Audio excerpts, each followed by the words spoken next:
Back in 1987, an elderly Greek mathematician gave his granddaughter a pair of matching pendants. As he placed one around her neck, he told her a story about a philosopher from Samos. Then he gave her one last instruction: to save the other pendant for the person she truly loved. 20 years later, two couples are hanging out at a nightclub. While the women step away to the restroom, a man named Manthos confides in his friend that tonight is the night he plans to propose to Cleo. Not long after, the two of them leave early and stop at a city park. There, Manthos pulls something out from inside his clothes and asks Cleo to marry him. She says yes without hesitation, because he is exactly the man she has been waiting for.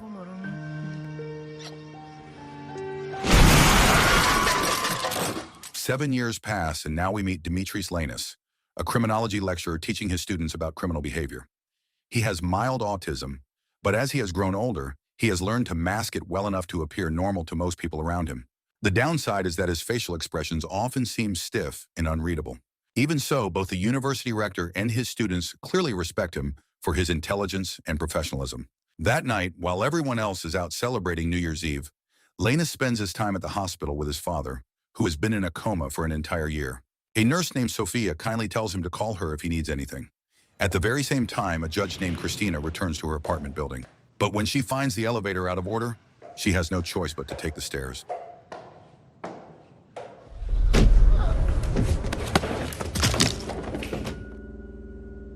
The next morning, Sophia makes coffee for Linus.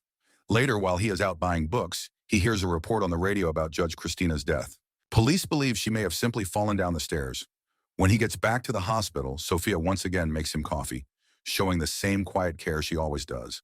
But Linus still responds with that same blank expression, as if he is never quite sure what face he is supposed to make, especially around women. Out of nowhere, he asks Sophia whether God really exists, leaving her completely caught off guard by the question. That same night, a doctor named Alexis is startled by strange noises inside his office.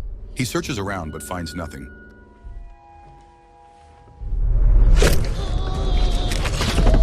Before leaving, the mysterious figure marks the number 04.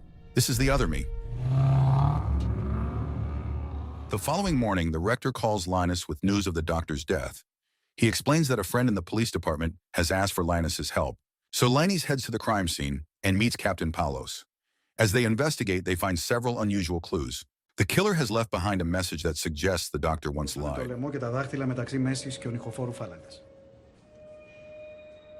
They also discover an envelope containing 220 euros tucked near the victim, and Linus suspects it may symbolize bribery or corruption.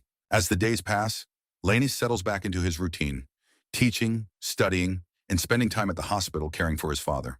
Every now and then, he notices Sophia as she goes about her work, and there is a quiet admiration in the way he looks at her. But he never quite knows how to act or what to say. On the other side, Sophia seems to feel something similar. She wonders why someone like Linus still exists, especially in a time when so many people abandon their own parents in hospitals. The next day, Paulo shares what he has learned from the hospital staff. According to them, Dr. Alexis was far from a saint. Unfortunately, there are still no traces of DNA or fingerprints from the killer, which makes the case even more complicated. The only real clue is the ancient Greek quote left behind. Linus recognizes it as a quote from Pythagoras, suggesting that the killer is highly educated and deeply familiar with Greek history. Meanwhile, at a luxury hotel,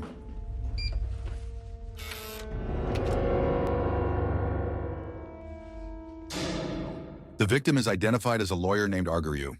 A toxicology report later reveals a needle mark on his neck. Once again, a quote linked to Pythagoras is left at the scene, along with the number 220, which matches both the hotel room number and the exact amount of money found in the previous case. Not long after, Paulus remembers another case from January 2nd that also involved an ancient quote. This time, however, it was not a murder, but a case involving a classical literature graduate named Jorge. According to a typography expert, the message in that case was written by Jorge himself, and it carried a chilling meaning. Linus then notices something strange. Jorge's watch had stopped at exactly 2:20. Once again, the number 220 appears. This strongly suggests that Jorge is somehow connected to both the doctor and the lawyer. Soon after, Linus receives bad news and rushes back to the hospital. Doctors inform him that his father has suffered a severe stroke and cannot recover. Now, he is only being kept alive by machines, and without them, he would not survive. The machines are only prolonging his suffering. The doctor advises Linus to let go, but he refuses to accept it. Sophia tries to comfort him and leaves her phone number, hoping he might reach out if he needs someone to talk to. Later, Linus considers calling her, but he stops himself. He does not know what to say, how to begin, or even what they would talk about.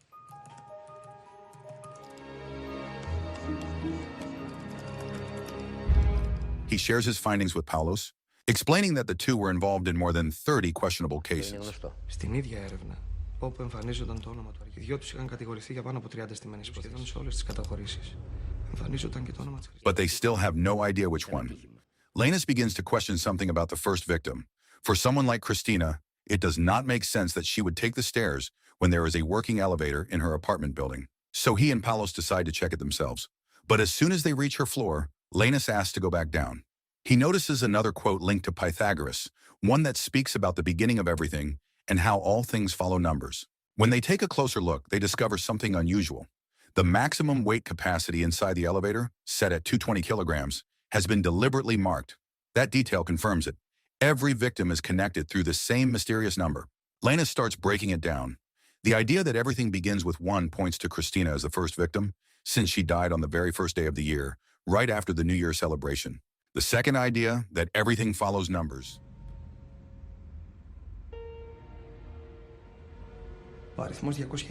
Paulos cannot understand why the killer would leave such obvious clues behind. It almost feels like a challenge, but Lanus sees it differently.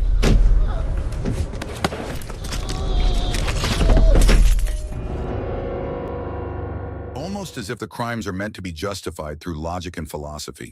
Now their only option is to figure out what the number 220 really means. Lanus asks Paulos to dig deeper into Jorga's past, while he focuses on decoding the number itself. After struggling to make sense of it, Lanus finally admits he needs help. The rector then suggests an old friend, a mathematician in Paris named Marcel Duchamp. The story shifts to Professor Marcel, who is in the middle of a lecture explaining how mathematics lies at the core of every field, from physics and medicine to engineering and even economics. When Lanus arrives, he mentions that he was sent by Aristotle, which immediately catches Marcel's attention. Without wasting time, Lanus asks about the connection between the number 220 and the teachings of Pythagoras. Marcel quickly understands where this is going and introduces the concept of heteros ego, which means the other self. He explains that the Pythagoreans studied numbers in depth, and one of their most fascinating discoveries was something called amicable numbers. In this case, 220 and 284 form a pair. According to Pythagoras, a true friend is like another version of yourself. That is exactly what these numbers represent. Each number is defined by the sum of its proper divisors, and when those divisors are added up, they lead to the other number. At first, Lanus struggles to follow, so Marcel walks him through it step by step. When you break down the number 284, only certain divisions result in whole numbers. If you take all of those valid divisors and add them together, the total becomes 220. And when you do the same process with 220, the result leads back to 284. That is what makes them a perfect pair, two numbers connected to each other in a precise and almost poetic way. Marcel adds that even after the time of Pythagoras, more of these number pairs were discovered, but 220 and 284 remain one of the most famous examples. At the same time, Paulos pays a visit to Jorga's father. According to him, his son had been deeply depressed ever since the accident 7 years ago. That visit finally leads to a breakthrough. Paulos later tells Lanus that Jorge and his friend Tony were involved in a crash with Manthos and Cleo, the same couple we saw earlier. The story then flashes back to that night. The accident was devastating. Not long after, Tony and Jorg stepped out of the car. Panicked and afraid, they fled the scene and only turned themselves in 3 days later. During the trial, Tony was identified as the driver. He claimed that a motorcycle had crashed into him. The lawyer Argyriou, the same man later found dead at the hotel, defended him in court. Judge Christina presided over the case, and Dr. Alexis provided medical testimony, stating that Tony was not under the influence of alcohol. Meanwhile, Jorge, who was in the car and the only eyewitness, supported Tony's version of events. In the end, Tony was declared not guilty. As for the young couple, Cleo died at the scene. Along with her belongings, she was wearing an engagement ring and a pendant marked with the number 284. Hearing that number immediately reminds Lanus of the concept Marcel explained about amicable numbers. Around the same time, Paulos receives news that Tony has been reported missing by his family. Δεν τον έχει σκοτώσει ακόμα. Ο Πυθαγόρας, το άθροισμά τους μας δίνει ακριβώς τον άλλον. He reaches this conclusion by applying the same mathematical pattern. Paulos struggles to understand how Linus can be so sure. 5 αριθμοί διαιρούν το 284. Όπου οι αριθμοί που διαιρούν ακριβώς τον έναν αριθμό. Christina died on the first day of the year, Jorg on the second day, Alexis on the fourth, and Argyriu on the 71st day. Following that pattern, the next number points to the 142nd day of the year, which falls on May 22nd. That is when Tony is expected to die. Looking back at the accident, the most obvious suspect for revenge is Manthos. Paulos immediately moves to prepare an arrest warrant. But before that can happen, Lanus goes ahead to visit Manthos himself. When he arrives, he is invited inside by Manthos' mother. There, he finally sees Manthos up close. His face is completely disfigured from the accident. Εσύ τους σκότωσες. Manthos slowly begins to recount what happened that night. Even in his dying state back then, he saw Tony and Jorg clearly. He heard everything they said. Jorg wanted to call an ambulance, but Tony refused because he was heavily intoxicated. Instead, Tony convinced him to run away and leave them there. Manthos continues, explaining that Cleo had been studying to become an anesthesiologist. She had dreams, plans for the future, and hopes for a better life. All of it was taken away in a single night because of a reckless drunk driver. He himself spent 4 months in a coma and went through 11 surgeries. He could not even attend Cleo's funeral. Now he admits that he feels a sense of satisfaction, knowing that the people responsible for destroying their lives are being taken down one by one. Εσύ τους σκότωσες. Έχεις άλοθη για τις ημερομηνίες που έγιναν οι φόνοι. But then Manthos moves toward the window, and the truth becomes clear. He is paralyzed from the waist down and cannot even move properly.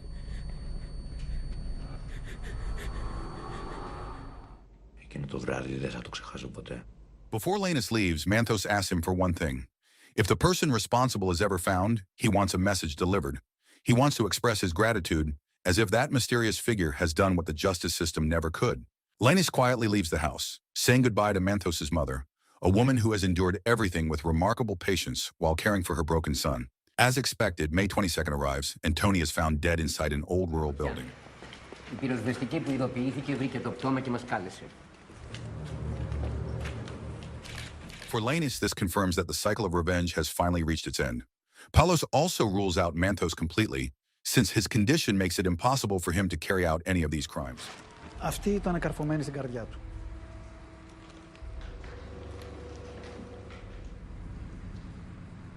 This time, it reflects on actions that should never have been taken. The toxicology report reveals something even more specific. The killer is almost certainly someone with medical knowledge, particularly in anesthesia.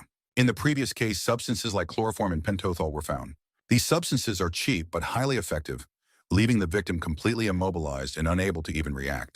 There is another detail that stands out. Αυτή ήταν καρφωμένη στην καρδιά του.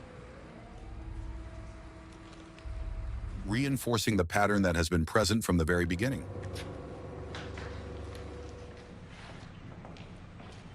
Paulos thanks Lanus for his help, and they agree to keep each other updated if any new clues appear. Back at home, Lanus studies the number 220 again, realizing it also points to a specific date later in the year. This leads him to Cleo's grave, where he searches for anything that might connect the pieces. There, he finds a magnetic pendant marked with the number 284. That discovery makes him question everything. For a moment, he even wonders if Cleo could somehow still be alive. Not long after, he returns to the hospital. Sophia is clearly happy to see him and offers him something to eat. But once again, Lanus does not know how to respond. He simply stands there, wearing the same unreadable expression. Time passes, and eventually the year reaches its 220th day. Lanus hides among the graves, waiting for the truth behind the idea of heteros ego, the other self. Soon, a mysterious figure arrives, carrying flowers to Cleo's grave. The person takes out a pendant marked 220 and places it together with Cleo's pendant, completing the pair. The story then flashes back to the past, to the moment when the old mathematician gave those pendants away. Back then, a young Cleo was celebrating her birthday with her closest friend, Danae. On that day, Danae gave Cleo the pendant marked 284, a symbol of how much she meant to her. Now everything becomes clear. Danae is the one connected to the number 220. She is the granddaughter of the mathematician and Cleo's closest friend, the person who was always by her side before that tragic night.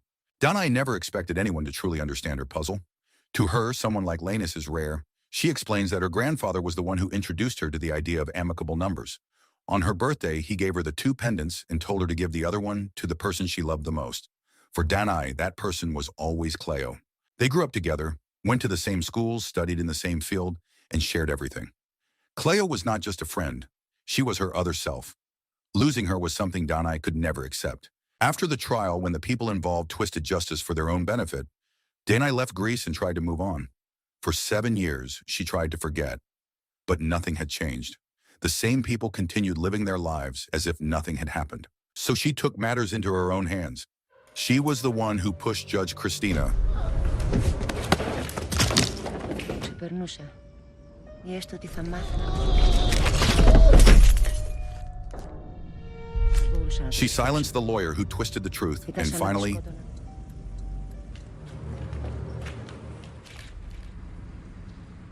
to Danae, this was justice.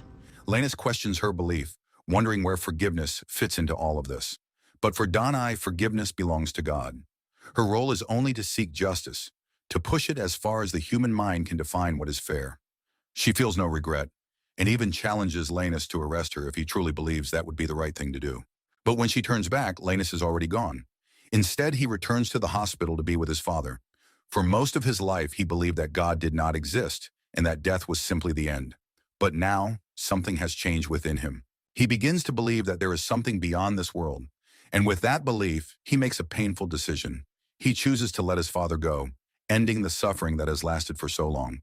The story closes with that final moment. Lanus walks away from everything he once believed, ready to face a new life. And perhaps, for the first time, he allows himself to open his heart and move toward love with Sophia, his own Eteros ego. So the moral of the story is, if your best friend gives you matching math necklaces, maybe just get matching friendship bracelets instead, because calculus-level revenge is way too much effort.